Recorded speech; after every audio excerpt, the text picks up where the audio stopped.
બનાસકાંઠાની વાત કરીએ। બનાસકાંઠામાં પૂર્વ જિલ્લા કોંગ્રેસ પ્રમુખ ભરતસિંહ વાઘેલા નારાજ ચાલી રહ્યા છે। સાંસદ ગેનીબેન ઠાકોરથી ભરતસિંહ વાઘેલા નારાજ હોવાની ચર્ચા।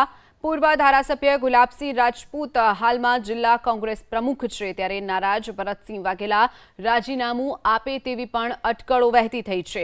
બનાસકાંઠાના જે પૂર્વ જિલ્લા કોંગ્રેસ પ્રમુખ છે ભરતસિંહ વાઘેલા, તેઓ સાંસદ ગેનીબેનથી નારાજ ચાલી રહ્યા છે, તો બીજી તરફ પૂર્વ ધારાસભ્ય જે ગુલાબસિંહ રાજપૂત છે તેઓ હાલમાં કોંગ્રેસના જિલ્લા પ્રમુખ છે, ત્યારે નારાજ ભરતસિંહ વાઘેલા પોતાનું રાજીનામું પાર્ટીમાંથી આપે તેવી પણ અટકળો સામે આવી છે।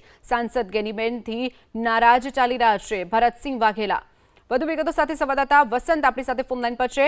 વસંત, જે રીતે પૂર્વ જિલ્લા પ્રમુખ છે ભરતસિંહ વાઘેલા, તે ગેનીબેનથી ક્યાંક નારાજ હોય તેવું લાગી રહ્યું છે ને ક્યાંક તેની વચ્ચે તેઓ રાજીનામું આપે પણ તેવી પણ શક્યતાઓ સામે આવી રહી છે।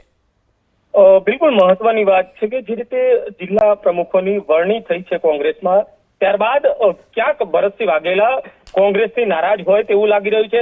ખાસ કરીને જો વાત કરવામાં આવે તો સાંસદ ગેનીબેન પ્રત્યે નારાજગી હોવાની હાલ લોકોમાં ચર્ચા ચાલી રહી છે। જોકે પૂર્વ જિલ્લા કોંગ્રેસ પ્રમુખ ભરતસિંહ વાઘેલા રાજીનામું આપી શકે તેવી પણ અટકળો વહેતી થઈ છે। મહત્વની વાત છે કે 5 વર્ષ ભરતસિંહ વાઘેલા છે તે કોંગ્રેસના પ્રમુખ રહી ચૂક્યા છે। તે શાસન દરમિયાન ગેનીબેન ઠાકોર પણ સાંસદ બન્યા હતા, પરંતુ ક્યાંક ને ક્યાંક આ નારાજગી કોંગ્રેસ માટે મુશ્કેલી ઊભી કરી શકે છે। ચોક્કસથી વસંત, માહિતી બદલ આભાર।